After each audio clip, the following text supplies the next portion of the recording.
যখন কাল রাতে বৃষ্টি নামলো ভাবলাম হয়তো এত অসহ্যকর একটা গরম চলে যাবে, কিন্তু না, তার আর হলো কোথায়। দেখো রাতে যে বৃষ্টি হয়েছে, সকালে তার একটাও চিনে ফোটা কিছুই নেই, শুধু একটু রোদ ওঠেনি, মেঘলা হয়ে আছে। এইটুকুই যা তার প্রমাণ। যাই হোক, রোদ যখন ওঠেনি তো সকাল থেকে কি করি সমস্ত কিছু তোমাদের সাথে শেয়ার করি, কারণ আজকের তেমন একটা গরমও নেই। তাই ভাবলাম যে না, আজকের অন্তত তোমাদের সাথে ব্লগ ভিডিও একটা শেয়ার করা যাক। কিছুদিন হয়ে গেল ব্লগ ভিডিও শেয়ার করা হয়নি, তাই ভাবলাম একটু শেয়ার করি। তো দেখো সকালে উঠে পরিবেশটাকে ভালো একটু কি বলা যায়, ঠান্ডা ঠান্ডা ওয়েদার দেখালাম। তারপরে রুম বলতে আমাদের এই সামনেটুকুই, যেখানেই খাই সেখানেই ঘুমোই সেখানেই সব কিছু। তো এইটা গুছিয়ে নিচ্ছি বিছান গাঁথা, কারণ এখানেই যখন সব কিছু পড়ে থাকলে তো কেমন একটা অগোছালো নোংরামো দেখায়, তাই না? তাই ভালো করে গুছিয়ে নিচ্ছি, কারণ এ তো আমার প্রত্যেক দিনের ডিউটি, গোছানো এবং বেছানো দুটোই আমার ডিউটি। এটা আমাকে করতেই হবে, না করলে আমরা ঘুমোবো কোথায় আর বসবো কোথায়। তো দেখো আমি কিন্তু সমস্ত কিছু গুছিয়ে নিয়েছি, সমস্ত কিছু মানে কি, বিছানা গাঁথা তুলে নিয়েছি। আর জানো এত ভারী ভারী বালিশ, আবার তার সাথে ওই নিচের মোটা কাঁথা, তো এতটা ভারী যে কষ্ট হয়, বলে বোঝাতে পারছি না। তুলতেও কষ্ট হয়, বেছাতেও কষ্ট হয়। তারপরে দেখো ঘরটাকে ঝাঁটিয়ে নিচ্ছি। আর হ্যাঁ, তোমাদের সাথে প্রশ্ন শেয়ার করব বলেছিলাম। হ্যাঁ, এই ভিডিওটা তোমাদের শুধুমাত্র প্রশ্নের উত্তর দেওয়া। অনেক দিন থেকে তোমাদের অনেক রকম প্রশ্ন জমে আছে। হ্যাঁ জানি, সেটা তোমরা হয়তো উত্তর দিচ্ছি না বলে তোমরা হয়তো অনেক কিছু মন্তব্য করছো, কিন্তু না গো, আমি সময় করে উঠতে পারছি না, কারণ এইটুকু জায়গায়, তাই তো, সবার সামনে কি করে একটা ভিডিও করতে গেলে তো একটা ফাঁকা ঘরে বা ফাঁকা জায়গায় বসে ভিডিও করতে হয় মাইন্ড ঠিক করে। তো দেখো আমি তাই জন্য ভাবলাম যে না, কাজের মাধ্যমেই তোমাদের সাথে ভয়েসেই প্রশ্নগুলো শেয়ার করে ফেলি। অনেকবার বলি ভয়েসে দেবো, কিন্তু ভয়েসে তো আর শেয়ার করে উঠতে পারছি না, অন্য ভিডিওতে চলে যাই সবসময়। এক ভিডিও শুরু করে অন্য দিকে চলে যাই। তো তারপরে ভাবলাম যে না, এই ভিডিওটা শুধুমাত্র তোমাদের কোশ্চেনের উত্তর দেওয়া হবে। তো অবশ্যই আজকের সকাল থেকে কি করি সেটাই শেয়ার করব।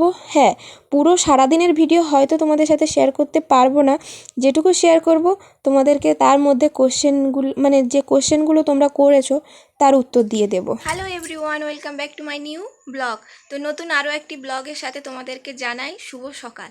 আর অনেক দিনের পর ব্লগটা করছি, কারণ 9 মান্থে কেন 8 মান্থে কেন আমি একবারও ব্লগ করিনি। যদিও করেছি ওই একটা কি দুটো, এর বেশি আর করা হয়নি। তো অনেকের অনেক রকম প্রশ্ন, সমস্ত প্রশ্ন উত্তর দেব। হ্যাঁ, এটা দেব বলে যে অন্য ভিডিওই চলে যাব সেটা নয়, উত্তর এই ভিডিওতেই দেব। আর তোমরা জানতে চেয়েছিলে আমার ডেলিভারি ডেট কবে, তো সমস্ত কিছু জানতে চাইলে, সমস্ত কিছু জানতে হলে আমার পুরো ভিডিওটা তোমাদেরকে দেখতে হবে শেষ পর্যন্ত। আর সকাল থেকে উঠে দেখো আমি বিছানা কাঁথাটা তুলে নিয়েছি ওখানে, আর তারপরে ঘরটাকে ঝাঁটালাম, একটু খাওয়া দাওয়া করব, তারপরে তোমাদের সাথে শেয়ার করব। তো এই ভিডিওর মাধ্যমেই প্রশ্নের উত্তরগুলো দেওয়ার চেষ্টা করব। পুরো ভিডিওটা দেখার চেষ্টা করো, আর ভিডিওটা কেমন হচ্ছে না হচ্ছে কমেন্ট করে জানিও। পাশে থেকেও সাপোর্ট করো। কয়দিন ঘরের কাজ হচ্ছিল, এতটা পরিমাণে খাটাখাটনি, যদিও আমি সেরকমভাবে কিছুই খাটিনি।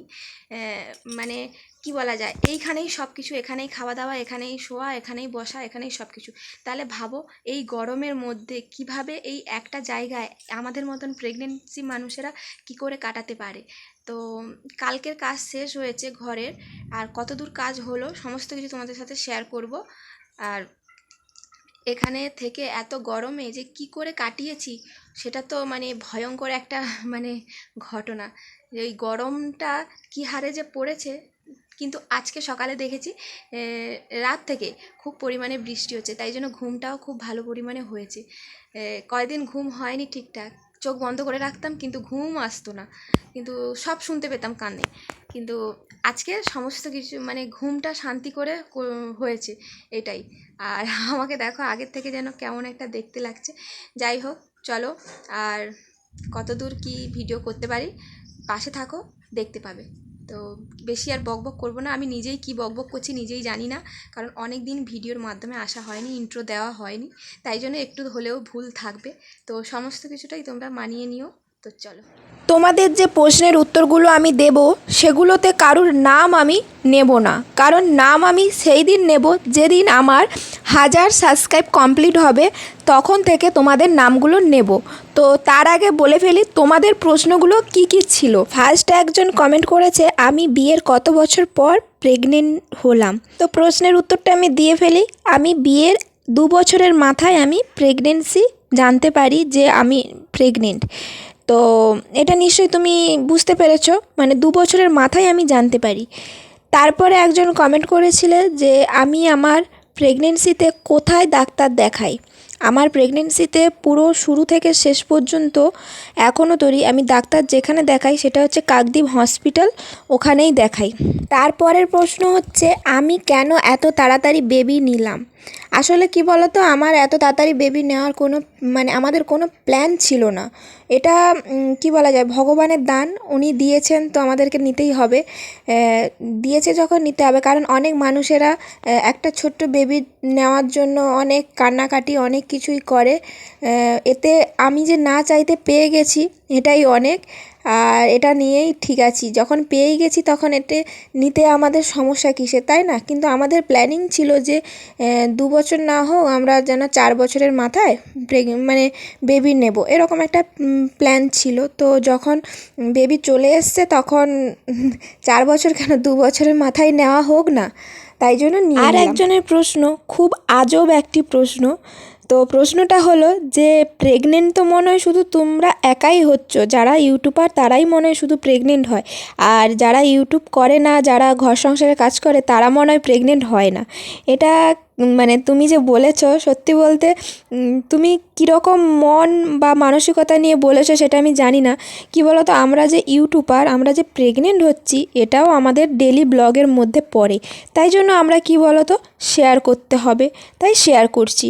আর তোমরা ব্লগ করো না, তোমরা বাড়িতে হাউসওয়াইফ কাজ বাজ করো, তাই জন্য তোমরা অত শেয়ার করো না, তাই তোমাদের মধ্যে ওই ব্যাপারটাই থাকে যে প্রেগনেন্ট মনে হয় তোমরাই হচ্ছ। এই কথাটা না একটু ভেবে দেখো, ঠিক আছে? প্রেগনেন্সিতে নাভির নিচ থেকে বুক পর্যন্ত একটা কালো দাগ উঠে, এই কোশ্চেনটা একজন করেছে যে দিদিভাই তোমার এই দাগটা কতটা উঠেছে। তো এই কোশ্চেনটা আমি এই ভিডিওই দেব না, আমি তোমাদেরকে অন্য একটি ভিডিও এই সম্পর্কে মানে এই রিলেটিভের কোনো ভিডিও দিয়ে দেব। তো এই কোশ্চেনটা এই ভিডিওয় আমি দিচ্ছি না। তো আশা করি তোমাদের কিছু প্রশ্নের উত্তর আমি এই ভিডিওতে দেওয়ার চেষ্টা করেছি। আরও অনেকে কমেন্ট করেছিলে, হ্যাঁ আমার এই মুহূর্তে মনে পড়ছে না। সত্যি খুবই গরম পড়েছে, এটা তুমিও বুঝতে পেরেছো। সত্যিকারে একটা ভালো মানুষ যদি এতটা গরম সহ্য করতে না পারে, তাহলে আমরা এই প্রেগনেন্সি অবস্থায় আমরা কিভাবে সহ্য করে আছি বলো তো? আমাদের না সত্যি বলতে এই গরমে একটু নিস্তার নেই, প্রচণ্ড গরম, প্রচণ্ড। ঠাকুরকে শুধু ডাকছি কি করে গরম কমবে। একদিন যদি বৃষ্টি হয় না, ভাবি মনে হয় ঠান্ডা পড়বে, কিন্তু না, তার আর উপায় নেই। যেদিন বৃষ্টি হবে তার পরের দিন দেখবে আরও বেশি গরম পড়ছে। মানে এটা যে কি হচ্ছে আমরা নিজেও জানি না। তো যাই হোক, সব কিছুটাই যেন ভালোভাবে কেটে যায় আর ভালোভাবে যেন হয়, ভগবানের কাছে এইটুকুই চাইবো যে আমার বেবিটা যেন ভালোভাবে পৃথিবীতে আসতে পারে, সুস্থভাবে আসতে পারে। আর এইটুকুই ছাড়া আর আমার ভগবানের কাছে আর কোনো প্রার্থনা নেই। আমি শুধু চাই যে আমার বেবিটাকে ভালো রেখো, ও যেন সুস্থভাবে পৃথিবীর আলো দেখতে পারে। তো তারপরে দেখো, প্রশ্ন করতে করতে তোমাদের সাথে আমি কাজকর্ম শেয়ার করে ফেলেছি। পুজো দিলাম, চান কমপ্লিট করার পরে পুজো দিয়ে চলে এসেছি। আর পুজো দিয়ে যখন চলে আসছি তখন দেখলাম যে দুধ বোতল নিয়ে চলে এসছে। কারণ প্রেগনেন্সিতে পুরো প্রেগনেন্সিটা আমি দুধ না খেলেও শেষের দিকে এই 8 মাস এবং 9 মাস, এই 2 মাস আমি প্রচুর পরিমাণে দুধ খাচ্ছি। সেটা কেন বলতে না, সেটা আমাদের এখানে দুধ পাওয়া যাচ্ছিল না, যখন পাওয়া গেল তখন থেকে আমি দুধ খাওয়া শুরু করেছি। আর এই যে একটা প্রোটিন পাউডার, এই প্রোটিন পাউডারটা তোমাদের দাদাভাইকে অনেক করে বলে বলে এই 9 মাসের শেষের দিকে এনে দিয়েছে আমার জন্য। মানে অনেক করে বলার পরে, কারণ ডাক্তার আমাকে সত্যি বলতে কোনো প্রোটিন পাউডার খাওয়ার কথা কিছুই বলেনি। এটা আমার নিজের থেকে খাওয়া আর নিজের থেকেই সব কিছু। কারণ যেটুকু কাজকর্ম যেটুকু নিজের জন্য করছি সমস্ত কিছুটাই যখন ভালো রিপোর্ট আসছে, আশা করি ভালো রিপোর্ট আসবে। আর ভালোটাই সবাই চায় যাতে ভালোটাই আসে। আজকের ভিডিওটা এইটুকুই থাক। দেখা হবে অন্য কোনো একটা ভিডিওতে। অবশ্যই খুব শীঘ্রই চলে এসেছি আরও একটি ভিডিও নিয়ে। ততক্ষণ অপেক্ষা করো এবং সাবস্ক্রাইব করে পাশে থেকো।